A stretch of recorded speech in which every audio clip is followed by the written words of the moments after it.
مریم کی ساس جب بھی اسے کھانا مانگتی تو مریم اسے گالیاں دینے لگ جاتی، کہتی کہ اس بوڑھی کا تو پیٹ ہی نہیں بھرتا، جب دیکھو بھینس کی طرح چرتی رہتی ہے۔ ایک دن تنگ آ کر مریم کی ساس نے اپنی بہو سے کھانا مانگنا ہی چھوڑ دیا۔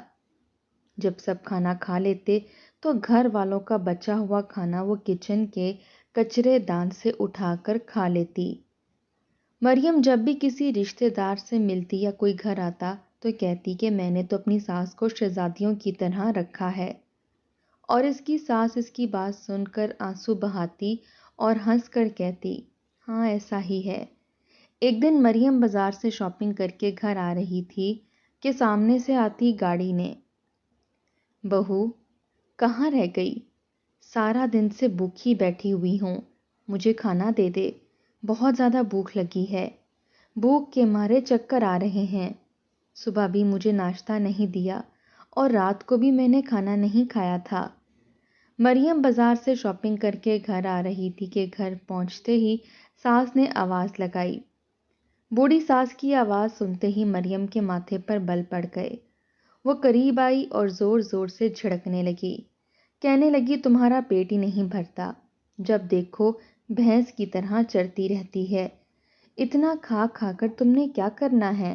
اب مر ہی جانا ہے نا، اس لیے اللہ اللہ کیا کرو اور ایک کونے میں پڑی رہا کرو، جیسے تیسے اپنی زندگی کے دن پورے کر لو اور میرا سر کھانا چھوڑ دو۔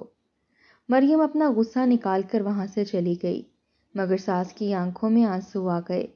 اس نے روتے ہوئے آسمان کی طرف منہ اٹھایا اور کہا، یا اللہ یہ کیسی آزمائش ہے، یا تو میری زندگی کو میرے لیے آسان بنا دے یا پھر مجھے اپنے پاس بلا لے۔ ساری زندگی جن بچوں کو پال کر بڑا کیا ہے وہی بچے میرا حال تک نہیں پوچھتے، روٹی بھی گن گن کر دیتے ہیں۔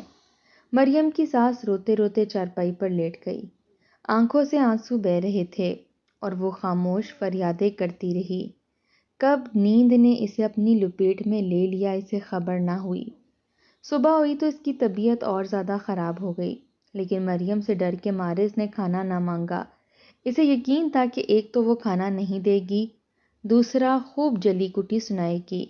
مریم آرام سے اٹھی، ناشتہ بنایا، بچوں کو کھلایا، میاں کو ناشتہ دیا، شوہر نے پوچھا اماں کو ناشتہ دے دیا تو مریم نے بات بدلتے ہوئے کہا، اماں کہاں مسالے والی چیزیں کھاتی ہیں، ان کے لیے الگ سے ناشتہ بنتا ہے، بس آپ کو بھیج کر وہی بنا کر دوں گی۔ بیٹے نے بھی ماں کے کمرے میں جھانک کر دور سے ہی خدا حافظ کہا اور گھر سے نکل گیا۔ بیٹا رات کو دیر سے گھر آتا تھا اور صبح سویرے ہی نکل جاتا تھا۔ اس کے پاس اتنا وقت ہی نہیں تھا کہ ماں کا حال پوچھ سکے۔ وہ پراپرٹی کا ایجنٹ تھا، سارا دن گھر سے باہر ہی کام ہوتا، آمدنی اتنی زیادہ نہ تھی مگر 2 وقت کی روٹی آرام سے آ سکتی تھی، تھوڑی بہت بچت ہو ہی جاتی تھی۔ گھر کے حالات بہت پرسکون سے تھے، اگر بہت زیادہ عیش و آرام نہیں تھا تو تنگی بھی کسی چیز کی نہیں تھی۔ اس کے باوجود مریم کی ساس کے لیے کوئی حصہ نہ نکلتا۔ مریم نے نوکرانی کے سر پر کھڑے ہو کر گھر کے سارے کام کروائے اور پھر خود ہمسایوں کے گھر چلی گئی۔ تبھی مریم کی ساس اپنے بوڑھے وجود کو سنبھالتی ہوئی کچن کی طرف آ گئی۔ روٹی سالن یا کوئی اور چیز وہاں موجود نہ تھی، فریج پر تالا لگا ہوا تھا۔ یہ دیکھ کر وہ مایوس ہو گئی، مزید بھوک برداشت کرنا اس کے لیے محال تھا۔ اس نے سوچا کہ باہر کسی کے گھر جا کر کچھ مانگ لے، لیکن اسی وقت اس کی نظر کچن میں رکھی باسکٹ پر پڑی۔ وہاں روٹی کے چند ٹکڑے اور انڈے کا آدھا کھایا ہوا آملیٹ پڑا تھا۔ اس نے وہ سب اٹھایا، صاف کیا اور اللہ کا شکر ادا کر کے کھا لیا۔ پیٹ میں کچھ جانے کے بعد نکاہت کچھ کم ہوئی، وہ چپ چاپ جا کر اپنی چارپائی پر لیٹ گئی۔ اس دن کے بعد یہ معمول بن گیا، مریم کی ساس جب بھی کھانا مانگتی تو اسے صرف باتیں سننے کو ہی ملتیں اور وہ کھانے سے محروم رہتی۔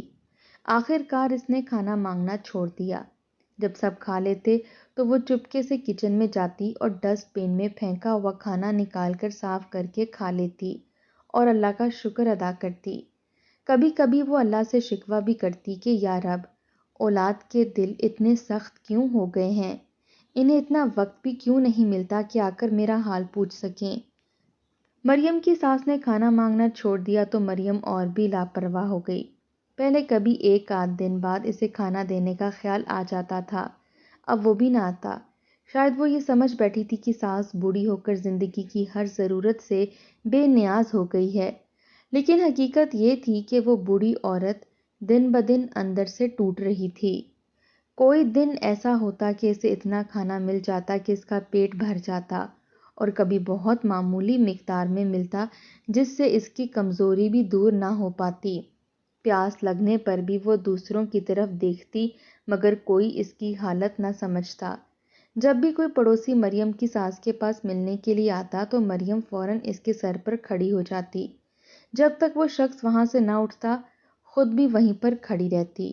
اسے ہمیشہ یہ ڈر لگا رہتا کہ کہیں ساس اس کی کوئی بات محلے والوں کو یا اس کے میاں کو نہ بتا دے، اسی لیے وہ لوگوں کے سامنے ساس کو ٹوکے رکھتی، اپنی تعریفیں خود ہی کرتی اور بڑے فخر سے کہتی، میں نے تو اپنی ساس کو شہزادیوں کی طرح رکھا ہوا ہے، روز نہلاتی ہوں، کپڑے بدلتی ہوں، کپڑے بھی خود دھوتی ہوں اور ساتھ ساتھ ان کی پسند کے کھانے بنا کر ان کے سامنے رکھتی ہوں۔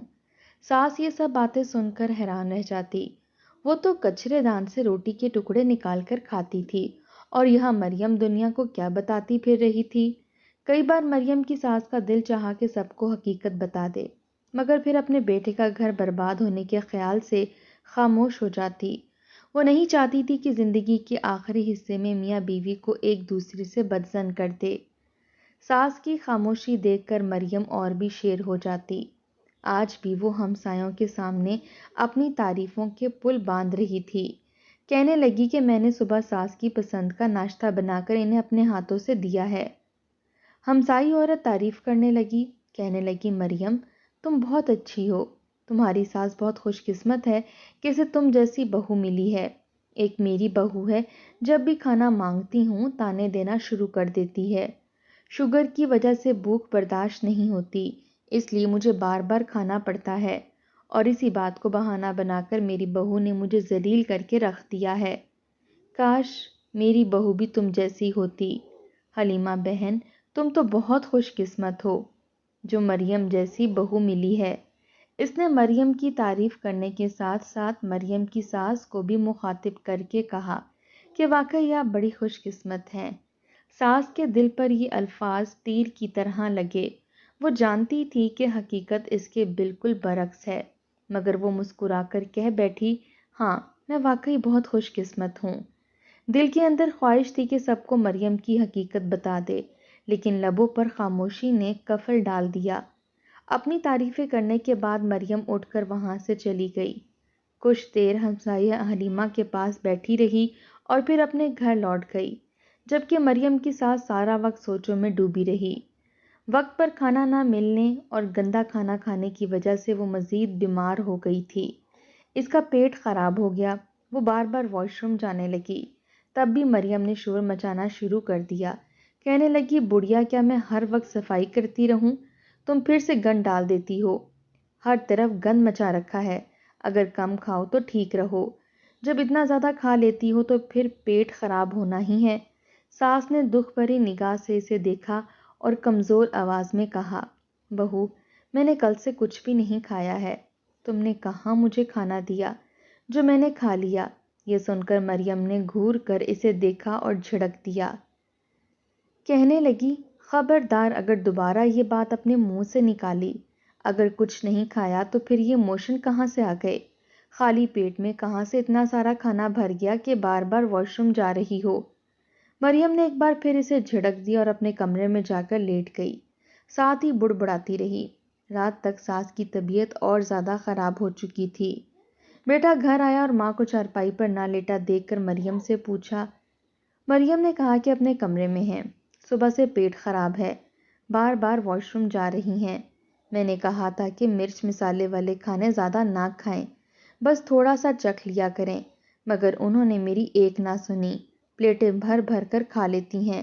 اب دانت تو ہے نہیں کہ اچھی طرح چبا کر کھا سکیں، اور میدا بھی بڑھاپے کی وجہ سے کمزور ہے، اسی وجہ سے طبیعت خراب ہو گئی ہے۔ وہ اپنے کمرے میں لیٹی ہوئی ہیں، میں نے دوا وغیرہ دے دی ہے، بیٹے نے ماں کی طبیعت خراب سن کر تھوڑی بے چینی ظاہر کی، مگر دوا دینے کی بات سن کر مطمئن ہو گیا۔ کھانا کھایا اور پھر اپنے کمرے میں سو گیا۔ مریم نے اپنی ساس کی زندگی جہنم بنا دی تھی۔ ہر لمحہ اس کے لیے اذیت سے بھرپور ہوتا جا رہا تھا، مگر اس کے باوجود وہ صبر اور شکر سے کام لے رہی تھی۔ وہ چاہتی تھی کہ زندگی کے جو باقی ماندہ دن ہیں وہ بنا کسی لڑائی جھگڑے کے گزار دے، تاکہ اس کے مرنے کے بعد نہ بیٹا اور نہ بہو اس کی برائی کریں، یہ نہ کہیں کہ اماں نے ان کا گھر برباد کیا یا ان کے جھگڑے کروائے۔ اپنی مصلحت پسند طبیعت کے ہاتھوں مریم کی ساس خوب ذلیل ہو رہی تھی، مگر وہ پھر بھی مصلحت کا دامن چھوڑنے کو تیار نہ تھی۔ کہتے ہیں کہ خدا کی لاٹھی بے آواز ہوتی ہے، ایک نہ ایک دن مظلوم کی آز ظالم کو لگ جاتی ہے، اس لیے کسی پر بھی اتنا ظلم نہیں کرنا چاہیے کہ پھر اس کا انتقام خود قدرت لے۔ مریم کی ساس کے ساتھ جو ظلم ہوتے جا رہے تھے وہ ابھی تک برداشت کر رہی تھی، مگر قدرت جوش میں آ گئی۔ اس رات سب کے سونے کے بعد مریم کی ساس کچرے دان میں سے کھانا نکال کر کھا رہی تھی۔ جب پانی لینے کے لیے باہر آئی تو مریم نے اسے دیکھ لیا۔ اچھا، تو میں بھی سوچوں یہ بڑھیا اب تک زندہ کیسے ہے، جبکہ میں اتنے دن سے اسے کھانا بھی نہیں دے رہی۔ وہ ساس کے سر پر پہنچ گئی۔ اس نے زور زور سے چلانا شروع کر دیا۔ چور کی آواز سن کر بیٹا باہر آیا تو اس نے ساس کو مورد الزام ٹھہرایا۔ کہنے لگی میں دن رات اس کی خدمت کرتی ہوں، اس کی پسند کا کھانا بنا کر کھلاتی ہوں، مگر یہ ہمیں بدنام کرنے پر تلی ہوئی ہے۔ یہ لوگوں کو بتاتی پھر رہی ہے کہ اسے کھانے کو کچھ نہیں ملتا، اور یہ کچرے دان میں سے پھینکا ہوا کھانا اٹھا کر کھاتی ہے۔ ابھی سامنے کی چھت پر ہمسائی کھڑی ہوئی دیکھ رہی تھی۔ اسے دیکھتے ہی ان کے دماغ میں یہ ترکیب آئی اور کچن کی لائٹ جلا کر کوڑے دان سے کوڑا نکال کر کھانے لگی ہیں، تاکہ سب کو لگے کہ میں اس پر ظلم کرتی ہوں اور یہ کچرے دان سے کھانا نکال کر کھانے پر مجبور ہیں۔ یہ کہتے ہوئے مریم زور زور سے رونے لگی۔ عمر کے اس حصے میں تو کچھ خدا کا خوف کر لیں۔ کتنی اچھی بہو ملی ہے آپ کو، جو دن رات آپ کی خدمت کرتی ہے، مگر آپ کو کوئی احساس ہی نہیں ہے۔ بیٹے نے بھی ماں کو خوب باتیں سنا دیں، جبکہ مریم روتے ہوئے اپنے کمرے میں چلی گئی۔ مریم کی ساس کا دل بھر آیا، کہنے لگی یا خدا، یہ کیسا ظلم ہے، میرے بیٹے کو بھی میری سچائی دکھائی نہیں دیتی۔ یا اللہ، تو انصاف کر، کچھ ایسا کر دے کہ میری بہو کو اپنے ظلم کا احساس ہو جائے۔ اگلے دن مریم ایک بار پھر سے شاپنگ کرنے چلی گئی۔ وہ اپنی جیت پر بہت خوش تھی۔ اس نے بالآخر ساس کو نیچا دکھا ہی دیا تھا۔ جب بھی اس کا شوہر اپنی ماں کے بارے میں پوچھتا تھا، اس کا خیال رکھتا تھا یا اس کے لیے کوئی چیز لاتا تھا تو اسے بالکل بھی اچھا نہیں لگتا تھا۔ وہ اپنے شوہر کے کان ساس کے خلاف بھرنے لگی اور اسے ماں سے کچھ بھی پوچھنے سے منع کر دیتی۔ کہتی کہ اگر آپ نے اماں سے پوچھا تو انہیں لگے گا کہ میں آپ کے کان بھرتی ہوں، جبکہ میں تو صرف آپ کے سامنے اپنے دل کا بوجھ ہلکا کرتی ہوں۔ ایسے کر کے اس نے شوہر کو ماں سے بالکل دور کر دیا تھا، مگر اس کے باوجود شوہر نے کبھی بھی ماں سے کسی معاملے میں بیزاری نہیں دکھائی تھی۔ وہ اس کے بارے میں پوچھتا رہتا تھا، لیکن آج سب بدل گیا تھا جب وہ اپنی ماں پر چیخا چلایا تھا۔ وہ خوشی خوشی شاپنگ کر کے مال سے باہر نکلی ہی تھی کہ اچانک ایک تیز رفتار گاڑی نے اسے ٹکر مار دی۔ وہ ہوا میں اچھلتے ہوئے کئی فٹ دور جا گری۔ اس کے ارد گرد خون پھیل گیا۔ اس کے بعد اسے کچھ بھی ہوش نہ رہا۔ جب ہوش آیا تو وہ ہسپتال کے بیڈ پر پڑی ہوئی تھی اور نچلے دھڑ میں بے حد درد محسوس کر رہی تھی۔ تبھی دروازہ کھول کر اس کا شوہر کمرے میں داخل ہوا۔ مریم شوہر کو دیکھ کر رونے لگی اور پوچھنے لگی کہ مجھے ہوا کیا ہے۔ تب شوہر نے بتایا کہ تمہارا ایکسیڈنٹ ہو گیا تھا اور اس ایکسیڈنٹ میں تمہاری ایک ٹانگ ضائع ہو گئی ہے۔ مریم نے یہ سن کر دھاڑے مار مار کر رونا شروع کر دیا۔ اس کی ٹانگ ٹوٹ چکی تھی۔ وہ زندگی بھر کے لیے لنگڑی ہو گئی تھی۔ اب وہ ہمیشہ سہاروں کے ساتھ ہی چلتی رہے گی۔ یہ سوچ سوچ کر ہی اسے رونا آ رہا تھا۔ کہتے ہیں کہ آہستہ آہستہ انسان کو ہر خسارے پر صبر آ ہی جاتا ہے۔ مریم کو بھی آہستہ آہستہ آنے لگا۔ ہسپتال سے چھٹی ہو کر وہ گھر آ گئی۔ تب سارا گھر بوڑھی ساس کے حوالے تھا۔ شوہر نے سہولت کے لیے ایک نوکرانی رکھ دی۔ تبھی ساس اپنے ہاتھوں سے کھانا بناتی اور مریم کو لا کر کھلاتی۔ ایک ٹانگ ٹوٹ جانے کی وجہ سے مریم کو بہت زیادہ ڈپریشن ہو گیا تھا، مگر ساس اس کے دل کی جوئی کرتی رہتی اور اس کا خیال رکھتی رہی۔ خود کو ساس کے سہارے دیکھ کر مریم کے دل میں ہول اٹھنے لگے۔ اسے لگنے لگا کہ اس کے ہر ظلم کا بدلہ اب اس کی ساس اس سے لے گی، مگر ایسا کچھ بھی نہ ہوا۔ ساس اس کا خیال رکھتی رہی، اس کی خدمت کرتی رہی، وقت پر کھانا دیتی، پانی دیتی اور دوائیاں بھی دیتی تھی۔ مریم چپ چاپ اس کی خدمت گزاری دیکھ رہی تھی۔ اب تو بیٹا بھی آتا تو بہت سارا وقت اپنی ماں کے ساتھ گزارتا تھا۔ مریم کی طرف سے جو ہر وقت اس کے کانوں میں زہر بھرا جاتا تھا، اب اس میں کمی آ گئی تھی۔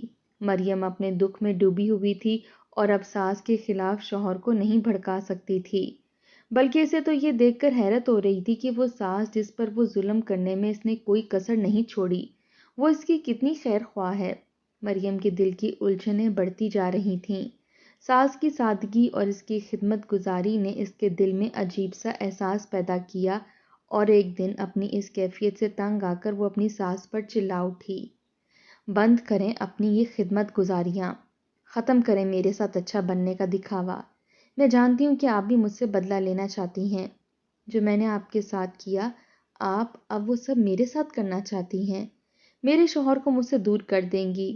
ایسے اچھا بننے کا دکھاوا کرتے کرتے اپنے یہ دکھاوے بند کریں، مجھے میرے میکے چھوڑ دیں اور اپنا بیٹا اپنے پاس رکھیں۔ یہ کہتے ہوئے مریم پھوٹ پھوٹ کر رونے لگی، جبکہ اس کا شوہر بھی اسی وقت گھر آیا تھا تاکہ مریم کا حال احوال پوچھ سکے یا اس سے ضرورت کی چیز پوچھ سکے کہ اگر اسے کچھ چاہیے تو وہ لا دے۔ مگر مریم کی بات سن کر ساکت وہ کھڑا رہ گیا۔ مریم اس کی ماں کو کس بات کا الزام دے رہی تھی؟ کون سا بدلہ؟ مریم کس بدلے کی بات کر رہی ہو؟ وہ فوراً مریم کے پاس پہنچا اور سخت لہجے میں پوچھنے لگا۔ مریم نے جب شوہر کو اپنے سامنے دیکھا تو اس کا رنگ اڑ گیا، اپنی غلطی پر شدید پچھتاوا ہونے لگا۔ کیوں وہ جذبات میں آ کر آدھا سچ کھول گئی تھی، جبکہ اس کی ساس ابھی تک سر جھکائے بیٹھی ہوئی تھی۔ مریم کو لگا تھا کہ بس اب اس کی زندگی ختم ہو گئی ہے، ساس ابھی کی ابھی ساری اصلیت اسے بتا دے گی۔ مگر مریم کی ساس نے ایسا کچھ نہیں کیا، کہنے لگی بیٹا کچھ نہیں، بس بچی بیمار ہے نا، اس لیے تھوڑی سی جذباتی ہو رہی ہے، یہ میری خدمت کرتی رہی ہے تو اسے لگتا ہے کہ میں اس کی خدمت کا بدلہ اتار رہی ہوں۔ مریم کی ساس نے سہولت سے بات بدل دی تھی، جبکہ مریم نے آنکھیں پھاڑ کر اس کی طرف دیکھا تھا۔ مریم کا شوہر اتنا بچہ نہیں تھا کہ اپنی ماں کی بات کو بدلنے کو سمجھ نہ پاتا، مگر پھر وہ بھی چپ ہو گیا تھا۔ پھر اس نے مریم سے اکیلے میں دو ٹوک بات کرنے کا فیصلہ کر لیا اور رات کو مریم کے سامنے جا کر بیٹھ گیا، اس کا ہاتھ پکڑ کر اپنے سر پر رکھ لیا، کہنے لگا مریم میری قسم کھاؤ اور کہو کہ تم نے کبھی اماں کے ساتھ کوئی بدسلوکی نہیں کی تھی۔ مریم نے گھبرا کر اپنا ہاتھ پیچھے کھینچ لیا، وہ اپنے جان سے پیارے شوہر کی جھوٹی قسم کیسے کھا سکتی تھی؟ رونے لگی اور شوہر سے معافی مانگنے لگی، کہنے لگی میں نے اماں کے ساتھ بہت برا سلوک کیا تھا، لیکن ان کی خدمت گزاری اور اپنے لیے پیار دیکھ کر میں مزید شرمندہ ہو گئی، ڈپریشن میں چلی گئی اور اماں سے آج وہ سب کہہ دیا جو نہیں کہنا چاہیے تھا، مجھے معاف کر دو۔ بیوی کے منہ سے ایسی بات سن کر اسے بہت بڑا دھچکا لگا تھا، اسے اپنے کانوں پر یقین نہیں آ رہا تھا۔ ساس کو بھوکا رکھنا، کچرے دان سے کھانا نکال کر کھانے والی بات، مریم نے نہ کوئی لفظ چھپایا نہ کوئی بات روکی، اس نے سب کچھ سچ بتا دیا، کیونکہ وہ اپنے دل اور دماغ میں چلی ہوئی جنگ سے شدید اکتا چکی تھی۔ یہ جنگ اسے ڈپریشن میں مبتلا کرتی جا رہی تھی، اس لیے اپنے گناہ کا اعتراف کر رہی تھی تاکہ اسے کسی طرح تو سکون مل سکے۔ ساری بات شوہر کو بتانے کے بعد وہ پھوٹ پھوٹ کر رونے لگی۔ شوہر نے اسے اپنے ساتھ لگا لیا۔ ایک انسان جب خود ہی اپنے گناہوں پر شرمندہ ہو تو اسے مزید کیا شرمندہ کیا جائے، کیا سزا دی جائے؟